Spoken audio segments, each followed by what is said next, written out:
नमस्कार मेरे प्यारे साथियों, आप सभी का दिल से स्वागत है हमारे YouTube चैनल GTM क्लासेस में। दोस्तों, आज की इस वीडियो में हम कक्षा 10वीं के लिए गणित का महत्वपूर्ण प्रश्न लेकर आए हैं जो आपका परीक्षा में बार बार पूछा जाता है और 2023 बोर्ड एग्जाम में भी दोस्तों ये प्रश्न पूछा जाएगा। ठीक है, इसलिए आप सभी विद्यार्थी इस वीडियो में शुरू से लेकर अंत तक जरूर बने रहिएगा। ठीक है, मैं आपको प्रत्येक प्रश्न को काफ़ी बेसिक को ध्यान रखते हुए समझाऊंगा कि एक बार में आपका माइंड में फिट हो जाएगा। ठीक है, बस आपको करना क्या है कि वीडियो को पूरी कॉन्सेंट्रेशन के साथ देखना है, एक सेकंड भी वीडियो का आपको स्किप नहीं करना है। इस वीडियो के माध्यम से दोस्तों आपको काफ़ी कुछ सीखने को मिलेगा जो आपके फाइनल बोर्ड परीक्षा में काफ़ी मदद करेगा। इसलिए आप सभी विद्यार्थी शुरू से अंत तक बने रहिएगा। ठीक है, तो आइए हम जल्दी से इस वीडियो का स्टार्ट करते हैं। देखिए पहला प्रश्न, 64 पाई सेंटीमीटर स्क्वायर क्षेत्रफल वाले वृत्त का व्यास है। दोस्तों काफ़ी महत्वपूर्ण प्रश्न है ये प्रश्न, आप सभी विद्यार्थी अच्छे तरीके से इसको समझने का प्रयास कीजिएगा। ठीक, देखिए 64 पाई सेंटीमीटर स्क्वायर क्षेत्रफल वाले वृत्त का आपको व्यास निकालना है। ठीक है, तो देखिए वृत्त का क्षेत्रफल दोस्तों क्या होता है, वृत्त का क्षेत्रफल होता है पाई आर स्क्वायर। ठीक, और देखिए हमारे वृत्त का क्षेत्रफल कितना दिया हुआ है, 64 पाई सेंटीमीटर स्क्वायर दिया हुआ है। तो वृत्त का क्षेत्रफल के बराबर हम करके लिख लेते हैं 64 पाई, जो दिया हुआ था क्षेत्रफल हमारा वृत्त का वो हम लिख लिए। ठीक है, अब देखिए यहाँ से हम पहले रेडियस निकालते हैं। तो दोस्तों देखिए यहाँ से पाई कैंसिल हो जाएगा। अब देखिए आर स्क्वायर बराबर हमको यहाँ पर कितना आ गया, 64 आ गया। ठीक है, तो यहाँ से आर बराबर निकालेंगे तो कितना हो जाएगा, स्क्वायर को दोस्तों बराबर के उस साइड हम भेजेंगे तो क्या हो जाएगा, इधर आके अंडर रूट इस तरह से चढ़ जाएगा ना। और 64 का दोस्तों वर्गमूल कितना होता है, 8 होता है। यानी कि दोस्तों हमारा आर बराबर रेडियस बराबर कितना निकल कर आ गया, 8। तो दोस्तों रेडियस का दोगुना डायमीटर होता है। ठीक है, तो डायमीटर बराबर दोस्तों हमारा कितना हो जाएगा, रेडियस का दोगुना डायमीटर होता है। तो रेडियस हमारा 8 है तो डायमीटर कितना हो जाएगा, 8 दूनी 16, यानी कि 16 सेंटीमीटर दोस्तों हमारा डायमीटर हो जाएगा। ठीक है, यानी कि व्यास, हम व्यास को ही इंग्लिश में दोस्तों डायमीटर बोलते हैं। ठीक है, और देखिए रेडियस को हम हिंदी में क्या बोलते हैं, रेडियस को हिंदी में हम त्रिज्या बोलते हैं। रेडियस को हिंदी में त्रिज्या बोलते हैं, ये भी याद रखिएगा, छोटे छोटे बातों को याद रखिए, आपको काफ़ी अच्छा नॉलेज गेन होते जाएगा धीरे धीरे। ठीक है, तो आपका वृत्त का दोस्तों आपको व्यास निकालना था, यानी कि डायमीटर निकालना था। हमारा व्यास कितना आ गया, 16 सेंटीमीटर हमारा व्यास निकल गया। ठीक है, तो ऑप्शन नंबर बी में दिया हुआ है 16 सेंटीमीटर, जो कि बिल्कुल सही आंसर हो गया। किसी विद्यार्थी को समझने में कोई दिक्कत नहीं हुआ होगा। आइए अगला प्रश्न हम देखते हैं। अब 2 कॉस स्क्वायर 60 डिग्री का मान है। दोस्तों काफ़ी महत्वपूर्ण प्रश्न है, कहता है 2 कॉस स्क्वायर 60 डिग्री का मान है। तो देखिए यहाँ पर 2 लिख लेते हैं, यहाँ पर क्या है, कॉस स्क्वायर 60 डिग्री लिखा हुआ है ना, तो यहाँ पे 2 लिख लिए। और यहाँ पर कॉस 60 डिग्री का मान दोस्तों कितना होता है, 1/2 होता है। और इस पर स्क्वायर चढ़ाया हुआ है, देखिए यहाँ स्क्वायर लिखा हुआ है ना, तो यहाँ पर भी हम स्क्वायर चढ़ा देंगे। यहाँ से 2 लिख लेंगे और यहाँ पर इंटू, और यहाँ पर 1 का स्क्वायर करेंगे तो 1 ही हो जाएगा, मगर 2 का स्क्वायर करेंगे तो 4 हो जाएगा। ठीक है, तो यहाँ पे हम 4 लिख लिए। यहाँ से काटेगा तो कितना टाइम में, 2 टाइम में कट देगा, एक बराबर हमको कितना आ गया, 1/2 आ गया, जो कि ऑप्शन नंबर डी में दिया हो। तो ऑप्शन नंबर डी यहाँ पे बिल्कुल सही आंसर हो गया। समझ में आ गया सारे विद्यार्थी को। चलिए अगला प्रश्न हम देख लेते हैं। देखिएगा तीसरा नंबर प्रश्न काफ़ी महत्वपूर्ण है, आप सभी विद्यार्थी इसको पूरे ध्यान से समझने का प्रयास कीजिएगा। ठीक है बाबू, देखिए कहता है कि त्रिभुज ABC एक समकोण त्रिभुज है जिसमें कोण C 90 डिग्री है, तो cos A + B का मान है। काफ़ी महत्वपूर्ण प्रश्न है।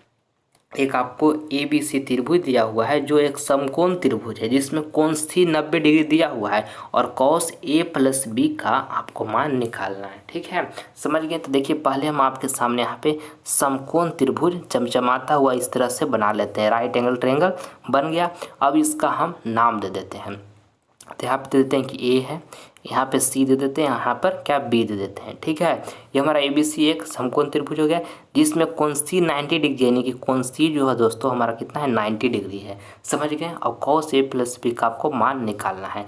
तो देखिए मेरे बाबू ध्यान से समझिएगा कि त्रिभुज का तीनों कोणों का योग कितना होता है, 180 डिग्री होता है। यानी कि कोण A प्लस में कोण B प्लस में कोण C बराबर कितना हो जाएगा, 180 डिग्री, 180 हो जाएगा।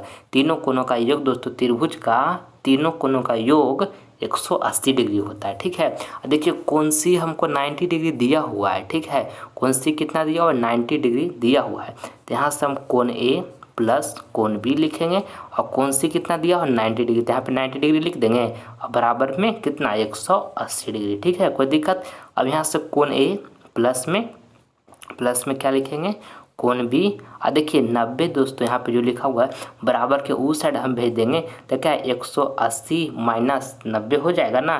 तो 180 में दोस्तों 90 को हम घटा देंगे तो कितना बचेगा 90 बचेगा। 180 माइनस 90 करेंगे तो 90 आ गया। ठीक है, यानी कि कोण ए प्लस कोण बी बराबर कितना आ गया 90 डिग्री आ गया। ठीक है, अब देखिए कॉस ए प्लस बी का आपसे मान पूछा गया था तो यहाँ पे हम कॉस इसी तरह लिख लेते हैं। ए प्लस बी बराबर हम कितना 90 डिग्री निकाल कर लाएँ तो यहाँ पर हम 90 डिग्री रख दिए, कोई दिक्कत।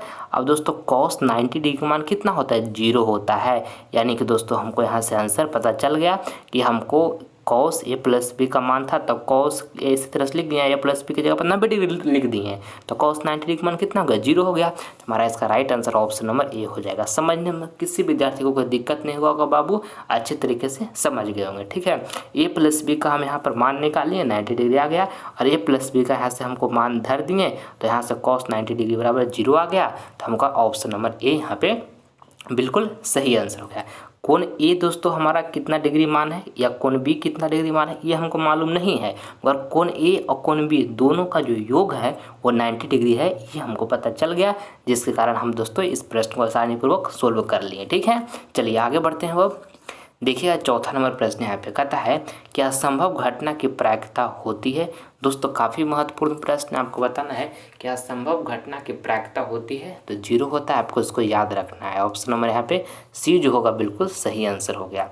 और देखिए संभव घटना की प्रायिकता जो होता है दोस्तों वो 1 होता है, ये भी आपको साथ में याद रखना है अच्छे तरीके से। ठीक है, चलिए अगला प्रश्न हम देख लेते हैं। देखिएगा यहाँ पे 5वां नंबर प्रश्न कहता है कि यदि 3, 4, 5, 17 तथा x का माध्य 6 हो तो x का मान है। दोस्तों काफ़ी महत्वपूर्ण प्रश्न है। यहाँ पे दोस्तों लिखा है 3, 4, 5, 17 तथा x का माध्य जो है 6 है तो x का मान है। तो देखिए दोस्तों माध्य बराबर एक फार्मूला होता है कि कुल पदों का योग बटे में होता है कुल पदों की संख्या। माध्य बराबर क्या फार्मूला होता है कुल पदों का योग, तो कुल पदों का हम योग कर लेते हैं। कुल पद हमारा क्या है 3 हो गया, 4 हो गया, प्लस में कितना हो गया 5 हो गया, प्लस में कितना हो गया 17 हो गया 17 और प्लस में कितना हो गया 1 हो गया। कुल पदों का योग बटे में कुल पदों की संख्या, तब कई गो संख्या है 5 गो है ना बाबू, 1 2 3 4 5, तब 5 से हम भागा दे देंगे। ये फार्मूला होता है माध्य बराबर दोस्तों कुल पदों का योग बटे में कुल पदों की संख्या। तो ये माध्य बराबर फार्मूला होता है, तो हमारा माध्य कितना है 6, तो बराबर में यहाँ पे 6 लिख देंगे। कोई दिक्कत है यहाँ तक समझने में। अब इसको जोड़िए तो यहाँ पे देखिए 4 और 3 कितना हो जाएगा 7 हो जाएगा और 7 5 12 और 12 और 17 जोड़िएगा तो कितना हो जाएगा 29 हो जाएगा। तो 29 प्लस यहाँ पे x लिख लेंगे और बटा में कितना है 5, तो बटा में हम 5 इस तरह से लिख लिए। ठीक है, अब देखिएगा बराबर में यहाँ पे 6 लिखा हो तो 6 लिख लिए। अब देखिए आगे, अब यहाँ से देखिए ये 5 जो है दोस्तों 5 लिखा हुआ ये क्या है यहाँ पर भागा में, तो बराबर को उस साइड भेजेंगे तो गुना में हो जाएगा, तो कितना हो जाएगा जब उधर जाएगा तो 6 25 30 हो जाएगा। तो यहाँ पर लिख देंगे 29 प्लस x बराबर कितना लिख देंगे 30। समझने में कोई दिक्कत। अब यहाँ से x बराबर निकालेंगे क्योंकि हमको x का मान निकालना है, तो x बराबर निकालेंगे ना। तो यहाँ पे 30 था और देखिए 29 को बराबर उस साइड भेजेंगे तब -29 हो जाएगा। तो x बराबर यहाँ से निकालिएगा तो कितना आ जाएगा 1 आ जाएगा, यानी कि दोस्तों हमको x का मान कितना निकल गया 1 निकल गया। तो ऑप्शन नंबर यहाँ पे ए जो हुआ बिल्कुल सही आंसर हो गया। ठीक है, समझ गए। चलिए आगे बढ़ते हैं अब हम। 6वां नंबर प्रश्न कहता है कि 13 और 19 के बीच समांतर माध्य है। तो देखिए दोस्तों जब भी आपसे समांतर माध्य पूछे और आपको 2 गो संख्या दिया हुआ रहे, ठीक है, और जब आपसे समांतर माध्य पूछे तो क्या करना है दोनों संख्याओं का योग कर लेना है और बटे में 2 कर देना है दोस्तों, आपको समांतर माध्य निकल जाएगा। ठीक है, तो यहाँ जोड़िएगा 13 प्लस 19 तक कितना हो जाएगा 32 हो जाएगा। ठीक है, 32 बटा 2 काटिएगा तो कितना 16 टाइम में कट जाएगा, यानी कि हमारा 16 जो हुआ बिल्कुल यहाँ पे सही आंसर हो गया है।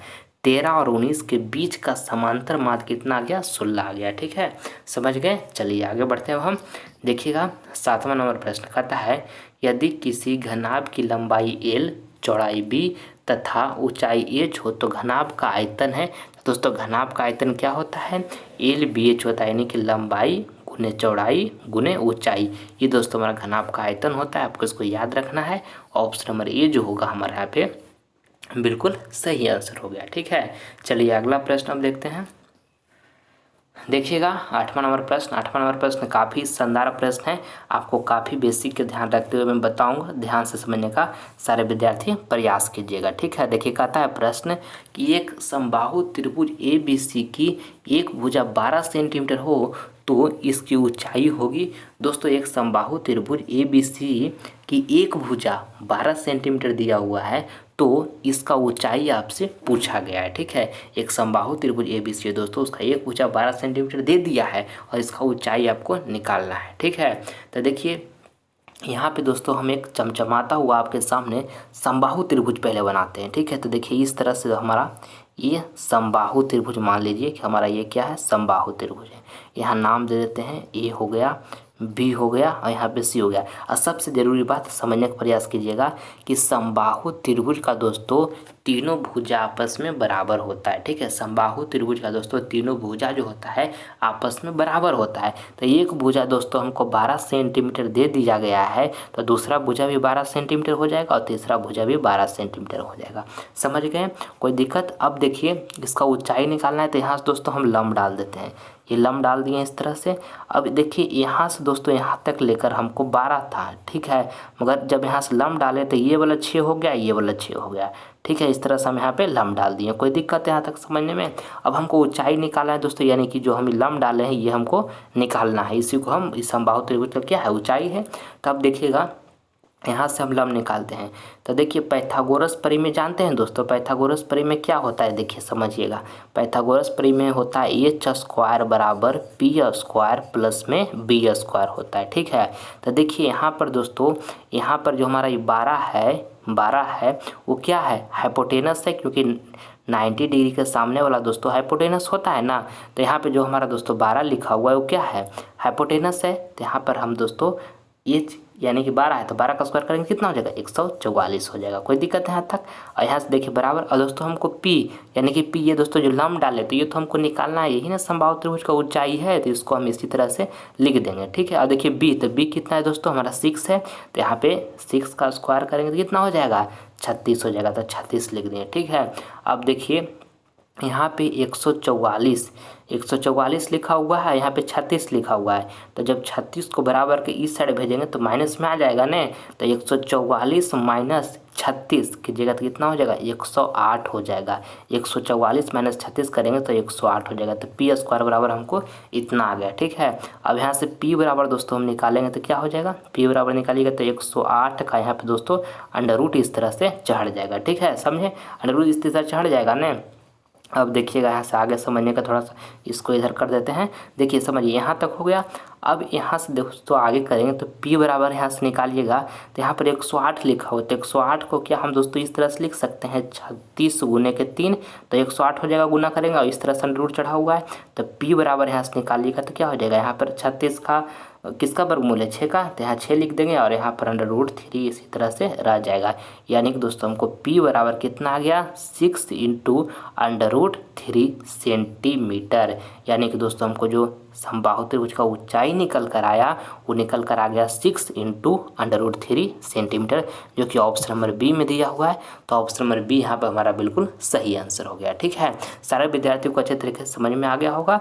अब देखिए दोस्तों एक रूल और हम इसका बताते हैं इस प्रश्न का, कि अगर जो आप इसको फार्मूला के माध्यम से बनाना चाहते हैं तो एक फार्मूला भी होता है। ठीक है, समबाहु त्रिभुज का दोस्तों ऊंचाई निकालने के लिए एक फार्मूला होता है। क्या होता है कि अंडर रूट 3 बटे में 2 और गुना में दोस्तों क्या होता है, भुजा होता है। ठीक है, ये फार्मूला भी आप लगा सकते हैं। समबाहु त्रिभुज का ऊंचाई निकालने का ये फार्मूला है अंडर रूट 3/2 गुने में भुजा।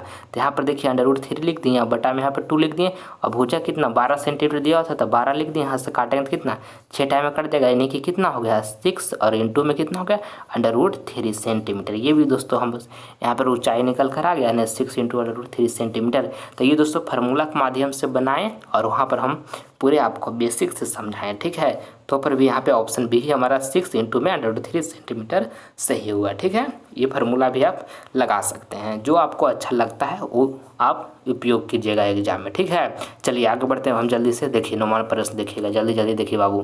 देखिए 9वां नंबर कहता है कि 1 + 2 + 3 प्लस ... n बराबर है। दोस्तों काफ़ी महत्वपूर्ण प्रश्न है। आपको बताना है कि प्राकृतिक संख्याओं का योग बराबर होता है। तो एक फार्मूला होता है प्राकृतिक संख्याओं का योग बराबर दोस्तों n × n+1/2। ये दोस्तों हमारा प्राकृतिक संख्याओं बराबर फार्मूला होता है। जो देखिए ऑप्शन बी में दिया हुआ n × n+1/2। तो ऑप्शन नंबर यहाँ पर बी जो होगा 9 का बिल्कुल सही आंसर हो गया। चलिए अगला प्रश्न हम देखते हैं 10 नंबर। कहता है 10वां नंबर प्रश्न कि 1 + 10² = भाट। तो देखिए समझिएगा, एक फार्मूला होता है, इसको आप याद कर लीजिएगा। sec² थीटा माइनस में होता है tan² थीटा = 1 होता है, ठीक है, =1। तो यहाँ से देखिएगा हम sec² थीटा बराबर निकालेंगे तो क्या हो जाएगा 1 + tan² थीटा हो जाएगा। बराबर के इस साइड में दोस्तों माइनस tan² थीटा था, तो बराबर के उस साइड जाएगा तब प्लस tan² थीटा हो जाएगा ना। यानी कि 1 + tan² थीटा बराबर sec² थीटा होता है, जो कि ऑप्शन ए हमारा यहाँ पे बिल्कुल सही आंसर हो गया। ये sec² theta minus tan² theta बराबर 1 ये फार्मूला होता है। आपको इसको अच्छी तरीके से याद रखना है, ठीक है। एक फार्मूला और होता है, आपको बता देते हैं क्या होता है। sin² थीटा प्लस में cos² थीटा = दोस्तों 1 होता है। ये भी आपको याद रखना है, काफ़ी महत्वपूर्ण फार्मूला है। sin² थीटा प्लस में cos² थीटा = 1 होता है, ठीक है। एक फार्मूला और होता है cosec² theta. cosec² theta minus में दोस्तों क्या होता है cot² theta. cosec² theta minus में cot² थीटा = 1 होता है। ये फार्मूला भी आपको याद रखना है। काफ़ी महत्वपूर्ण ये 3 फार्मूला है दोस्तों, जो आपको प्रत्येक साल 3 गो में से एगो पूछेगा ही पूछेगा, इसलिए आप इसको अभी याद कर लीजिए, ठीक है। चलिए अगला प्रश्न हम देखते हैं 11 नंबर प्रश्न। यहाँ पे देखिएगा, कहता है कि 2 समरूप त्रिभुज की संगत भुजाओं का अनुपात 4:9 है, तब उनके क्षेत्रफलों का अनुपात होगा। दोस्तों काफ़ी महत्वपूर्ण प्रश्न है ये, और ऐसा प्रश्न भी आपको प्रत्येक साल बोर्ड एग्जाम में पूछा जाता है, ठीक है। देखिए जब भी दोस्तों 2 त्रिभुज, ठीक है, जब भी दोस्तों 2 त्रिभुज समरूप होंगे, जब भी दोस्तों 2 त्रिभुज समरूप होंगे और उनके संगत भुजाओं का अनुपात दिया हुआ रहेगा और आपसे क्षेत्रफल का अनुपात पूछेगा, तो जो संगत भुजा का अनुपात दिया हुआ रहेगा ना उसका स्क्वायर कर दीजिएगा, क्षेत्रफल का अनुपात निकल जाएगा, ठीक है। तो संगत भुजा का अनुपात दोस्तों को क्या 4:9 दिया हुआ है, तो इसका स्क्वायर करेंगे तो 16:81 हो जाएगा, ठीक है। ये तो हमारा क्षेत्रफल का अनुपात निकल गया। तो ऑप्शन नंबर यहाँ पर बी जो होगा बिल्कुल सही आंसर हो गया, ठीक है, समझ गए। चलिए अगला प्रश्न हम देखते हैं 12 नंबर। अब मेरे प्यारे साथियों, अगर जो लाइफ में कोई प्रॉब्लम आता है, कोई ऑब्स्टेकल आता है, रास्ता में रुकावट आपका होता है, तो परेशान मत होइएगा, हारिएगा मत बाबू। उस प्रॉब्लम से, उस ऑब्स्टेकल से लड़िएगा, हिम्मत मत हारिएगा, ठीक है। क्योंकि जो हार गया दोस्तों वो मर गया, ठीक है। इसलिए हिम्मत मत हारिएगा, उसको लड़िएगा और उसे जीतिएगा और आगे बढ़िएगा, ठीक है। देखिए बाबू, जीवन में अगर जो प्रॉब्लम नहीं है तो जीवन नहीं है, ठीक है। जीवन में अगर जो समस्या आता है उससे लड़ते हैं, उससे कॉम्पीट करते हैं तो आप मजबूत होते हैं, ठीक है। और जिसका लाइफ में कोई प्रॉब्लम ही नहीं, कोई समस्या नहीं है तो कोई जीवन है। प्रॉब्लम लाइफ में आना बहुत ज़रूरी है बाबू, क्योंकि उससे आपको सीखने को मिलता है, ठीक है। इसलिए प्रॉब्लम आता है तो परेशान मत होइए, मजबूत होइए, उस लड़िए और जीवन में आगे बढ़िए, ठीक है। एक मोटिवेशनल लाइन आपको सुनाता हूँ कि अरे ना संघर्ष ना तकलीफ, अरे ना संघर्ष ना तकलीफ, तो क्या खाक जीना ज़िंदगी में, बड़े बड़े तूफान भी थम जाते हैं जब आग लगी हो सीने में। अगर जो मेरे प्यारे साथियों आपके सीने में आग लगा हुआ है कि मुझे फाइनल बोर्ड पे 2023 में हर हालत में 480 प्लस 2023 में प्राप्त करना ही करना है, इस दुनिया की कोई भी ताकत आपको रोक नहीं सकता है इस टारगेट को अचीव करने से, ठीक है। अगर जो आपके सीने में आग लगा हुआ है तो इसलिए मन से पढ़ाई कीजिएगा बाबू। कोई भी प्रॉब्लम आए, समस्या है तो उससे डरना नहीं है, उससे लड़ना है, कॉम्पीट करना है, क्योंकि आप एक वीर पुरुष बनने वाले हैं। आने वाले फ्यूचर में आप देश का सेवा करने वाले हैं। तो छोटे मोटे प्रॉब्लम से डर जाइएगा तो देश को आने वाले भविष्य में कौन संभालेगा। इसलिए अच्छे तरीके से मेहनत कीजिए और ऑब्स्टेकल से लड़िए और जीवन में आगे बढ़िए। आपका माता पिता, आपका गुरु का आशीर्वाद हमेशा आपके साथ बने रहेगा, ठीक है। और अगर जो अभी तक आप सभी विद्यार्थी जीटीएम क्लासेस चैनल से नहीं जुड़े हैं तो चैनल को सब्सक्राइब करके आप सभी विद्यार्थी जीटीएम क्लासेस परिवार से जुड़ जाइए, ताकि हम सब मिलकर जो है 23 बोर्ड एग्जाम का काफ़ी शानदार तैयारी करें और काफ़ी शानदार अंक प्राप्त करें, ठीक है। चलिए देखिएगा 12 नंबर प्रश्न यहाँ पे देखिएगा, कहता है कि निम्न में से मूल बिंदु के नियामक कौन है। दोस्तों आपको बताना है कि निम्न में से मूल बिंदु के नियामक कौन है, तो 0,0 है जो दोस्तों मूल बिंदु का नियामक है, ठीक है। ऑप्शन नंबर यहाँ पे बी जो होगा बिल्कुल आपका सही आंसर हो जाएगा, आपको इसको याद रखना है, ठीक है। चलिए यहाँ पे ऑप्शन बी दोस्तों हमारा सही आंसर हो गया। चलिए अगला देखते हैं अब हम, देखिएगा 13 नंबर कहता है कि यदि साइन थीटा इक्वल टू 3/5 हो तो कॉस थीटा का मान होगा। दोस्तों ऐसा प्रश्न भी प्रत्येक साल एगो पूछा जाता है, आप अच्छे तरीके से इसको समझ लीजिएगा, 1 नंबर पक्का हो जाएगा आपका बोर्ड एग्जाम में अगर जो इस प्रश्न को आप अच्छे तरीके से समझ लेते हैं तो, ठीक है। इसलिए ध्यान से समझिएगा, बेसिक से आपको हम समझाने का प्रयास करते हैं। देखिए कहता है काफ़ी महत्वपूर्ण है, कहता है साइन थीटा बराबर 3/5 हो तो कॉस थीटा का मान होगा।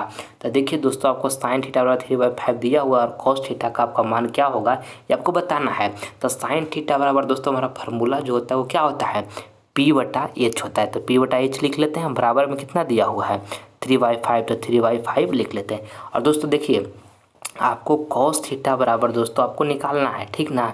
तो कॉस थीटा का जो हमारा कॉस थीटा बराबर दोस्तों कॉस थीटा बराबर हमारा फार्मूला होता है वो क्या होता है B/H होता है, B/H होता है, जानते हैं आप सभी विद्यार्थी। तो देखिए हमको H तो मालूम है मगर B हमको मालूम नहीं है, तो कॉस थीटा का मान कैसे हम पता करेंगे। तो देखिए दोस्तों हमको P/H मालूम है ना, तो पाइथागोरस परिमेय से हम B भी निकाल लेंगे। पाइथागोरस परिमेय क्या होता है दोस्तों जानते होंगे आप सभी विद्यार्थी कि H² बराबर क्या होता है P² प्लस में B², ये पाइथागोरस परिमेय होता है। तो H हमारा कितना है 5 दिया हुआ है, तो 5 का स्क्वायर करेंगे तो कितना हो जाएगा 25 हो जाएगा। अब P कितना दिया हुआ है 3 दिया हुआ है, तो 3 का स्क्वायर करेंगे तो कितना हो जाएगा 9 हो जाएगा, प्लस में यहाँ पर B² तो इसी तरह से लिख देंगे क्योंकि हमको B तो निकालना ही है ना। देखिए अब यहाँ 9 को बराबर की साइड भेजेंगे तो 25 - 9 की जगह 25 - 9 तो कितना हो जाएगा 16 हो जाएगा, बराबर में यहाँ पर B² इसी तरह से लिखा जाएगा। अब यहाँ से B बराबर हम निकालेंगे तो देखिए स्क्वायर को हम बराबर के उस साइड भेजेंगे तो क्या इस तरह से अंडर रूट आके चढ़ जाएगा, और स्क्वायर को बराबर के उस साइड जब भेजें तो अंडर रूट आके चढ़ गया।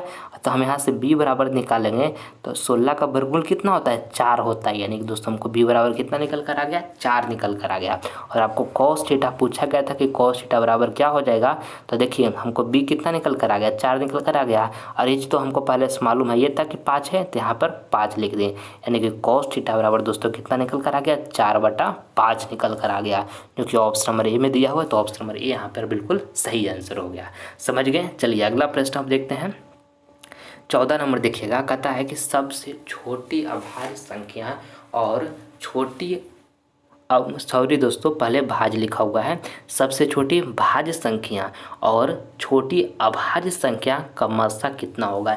यानी कि दोस्तों सबसे छोटी अभाज्य संख्या और सबसे छोटी भाज्य संख्या का आपको मस्सा निकालना है। तो देखिए सबसे छोटी दोस्तों सबसे छोटी भाज्य संख्या क्या होगा 4 होता है, सबसे छोटी भाज्य संख्या जो होता है दोस्तों 4 होता है, और सबसे छोटी अभाज्य संख्या 2 होता है।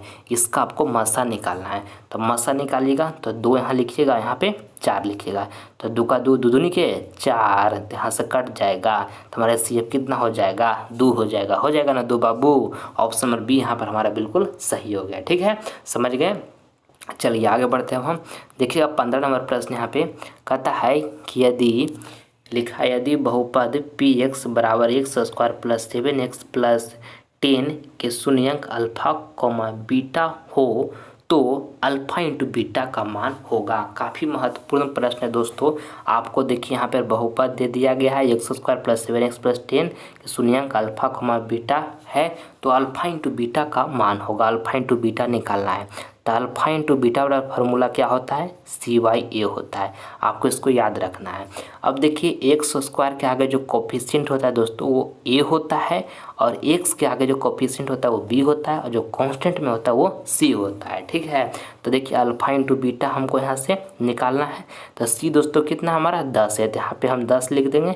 और दोस्तों हमारा A कितना है, तो देखिए एक्स स्क्वायर के आगे कोफिशिएंट क्या है, कुछ नहीं, तो मान लीजिए 1 है, तो यहाँ पर हम एक की जगह पर 1 लिख देते हैं। ठीक है, तो अल्फा इंटू बीटा बराबर हमको कितना निकल कर आ गया, 10 निकल कर आ गया, जो कि आपसे पूछा गया था कि अल्फा इंटू का मान होगा, तो 10 होगा दोस्तों। ऑप्शन नंबर ए जो होगा हमारा यहाँ पे बिल्कुल सही आंसर हो गया। ठीक है, और देखिए और दोस्तों अल्फ़ा प्लस बीटा का फार्मूला क्या होता है, तो अल्फ़ा प्लस बीटा का फार्मूला जो होता है -B/A होता है। ये क्वेश्चन में आपसे नहीं पूछा गया मगर याद रखिएगा ये भी पूछा जाता है। ठीक है, कि अल्फ़ा प्लस बीटा बराबर जो फार्मूला होता है वो क्या होता है, तो -B/A होता है। ये भी आपको साथ में याद रखना है, और ये तो आपको साथ में याद रखना है ये कि अल्फ़ा इंटू बीटा बराबर फार्मूला क्या होता है, C/A होता है। ठीक है, चलिए अगला प्रश्न हम देखते हैं HW का। दोस्तों हमारा HW का प्रश्न है, इसका जवाब आप सभी विद्यार्थी कमेंट बॉक्स में दीजिएगा, जो आंसर आपको बिल्कुल सही लगेगा। ठीक है, देखिए आपको बताना है कि साइन 45 डिग्री का मान होगा।